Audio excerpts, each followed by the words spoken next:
Φαντάσου να είσαι Ρωμαίος στρατηγός, βετεράνος δεκάδων μαχών και ξαφνικά να αντικρίζεις κάτι που σε παγώνει. Μπροστά σου δεν βλέπεις απλώς στρατιώτες. Βλέπεις έναν κινούμενο τοίχο από σίδερο. Χιλιάδες άρισες, 6 μέτρα η καθεμία, σχηματίζουν ένα δάσος από λόγχες που κατεβαίνει κατά πάνω σου. Ο Εμίλιος Παύλος, ο Ρωμαίος ύπατος στην Πύδνα, ομολόγησε ότι ποτέ στη ζωή του δεν είχε τρομοκρατηθεί τόσο όσο εκείνη τη στιγμή. Κι όμως, λιγότερο από μία ώρα αργότερα, αυτή η τέλεια πολεμική μηχανή είχε διαλυθεί. Πώς έγινε αυτό?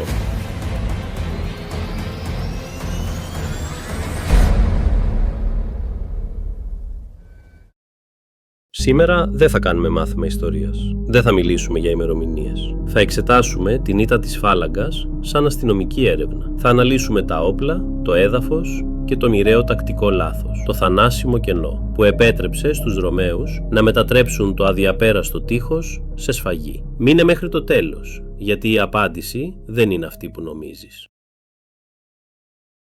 Ας ξεκινήσουμε από τα βασικά τεκμήρια. Η Μακεδονική φάλαγγα δεν είναι απλά μια ομάδα ανδρών. Είναι μια μηχανή. Ο κάθε φαλαγγίτης κρατάει τη σάρισα, μήκους περίπου 6 μέτρων. Λόγω του βάρους της, τη χειρίζεται και με τα δύο χέρια. Μπροστά από την πρώτη γραμμή προεξέχουν οι αιχμές των επόμενων 4 ή 5 σειρών. Αυτό σημαίνει ότι ο εχθρός δεν έχει να αντιμετωπίσει μία λόγχη, αλλά 5 ταυτόχρονα. Αυτή η πυκνότητα είναι το μυστικό της, αλλά και η κατάρα της. Για να λειτουργήσει, οι άνδρες πρέπει να είναι κολλητά ο ένας στον άλλον. Είναι φτιαγμένοι για έναν και μόνο σκοπό, την μετοπική σύγκρουση σε εντελώς επίπεδο έδαφος. Εκεί είναι ανίκητη. Οποιοσδήποτε σταθεί μπροστά της, απλά πολτοποιείται.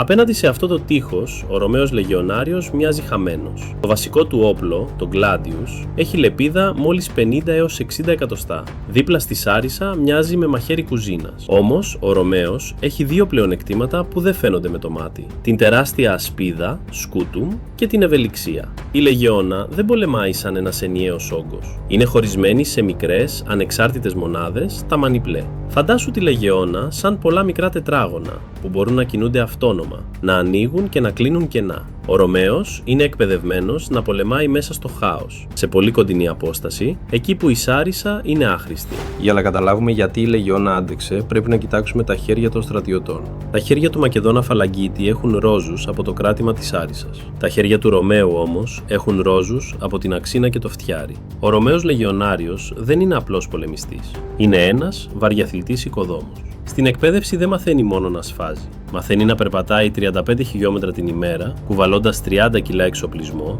και στο τέλος της πορείας, αντί να ξεκουραστεί, να σκάβει. Κάθε βράδυ, όπου και αν βρίσκονταν, σε εχθρικό ή φιλικό έδαφος, οι Ρωμαίοι έχτιζαν ένα οχυρωμένο κάστρο από το μηδέν. Τάφρος, ανάχωμα, ξύλινο τείχος. Κάθε βράδυ. Αυτή η βάναυση ρουτίνα τους έδωσε μια υπερφυσική αντοχή. Όταν άρχιζε η μάχη, ο Ρωμαίος ήταν φρέσκος, ενώ ο αντίπαλος είχε ήδη κουραστεί από την αναμονή. Αλλά η πραγματική ιδιοφυΐα τους κρυβόταν στο πίλουμ. Το πίλουμ δεν είναι ένα απλό ακόντιο. Είναι ένα όπλο σχεδιασμένο με σατανική εξυπνάδα. Έχει μία βαριά σιδερένια αιχμή και ένα μακρύ μαλακό μεταλλικό στέλεχος. Ο Ρωμαίος το εκτοξεύει από τα 15 μέτρα δευτερόλεπτα πριν τη σύγκρουση. Ο στόχος δεν είναι πάντα να σκοτώσει, είναι να αχρηστεύσει. Όταν το πίλουμ καρφώνεται στην εχθρική ασπίδα, το μαλακό σίδερο λυγίζει από το βάρος. Φαντάσου τώρα τον Μακεδόνα στρατιώτη. Έχει μία ασπίδα με ένα ακόντιο 2 κιλών να κρέμεται και να σέρνεται στο έδαφος. Δεν μπορεί να το βγάλει γιατί έχει στραβώσει. Δεν μπορεί να σηκώσει την ασπίδα γιατί είναι βαριά. Τι κάνει? Αναγκάζεται να την πετάξει. Ξαφνικά η φάλαγγα που βασίζεται στην προστασία της ασπίδας γεμίζει τρύπες. Άοπλοι άντρες απέναντι σε σπαθιά. Αυτό δεν είναι μονομαχία. Είναι εκτέλεση. Το βράδυ πριν τη μάχη έγινε έκλειψη σελήνης. Οι Μακεδόνες το θεώρησαν κακό ιονό, ότι θα πέσει ο βασιλιάς, και ούρλιαζαν στις σκηνές τους χτυπώντας χαλκό για να διώξουν το κακό. Ο Εμίλιος Παύλος, Ρωμαίος, που ήταν μορφωμένος, ήξερε αστρονομία και έκανε θυσία για να ηρεμήσει τον στρατό του. Ο Περσέας, Μακεδόνας, παρουσιάζεται διστακτικός. Έφυγε νωρίς από τη μάχη με το ιππικό του, κάποιοι λένε δίλιασε. Ο Παύλος, Ρωμαίος, ήταν γέρος, 60 ετών, αλλά πολεμούσε στην πρώτη γραμμή χωρίς κράνος για να τον βλέπουν οι άντρες του. Πάμε τώρα στον τόπο του εγκλήματος. Πίδνα, 168 π.Χ.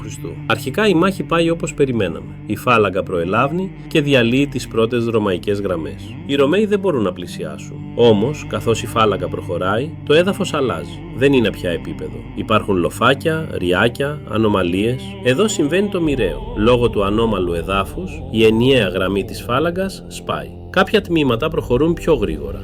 Άλλα μένουν πίσω.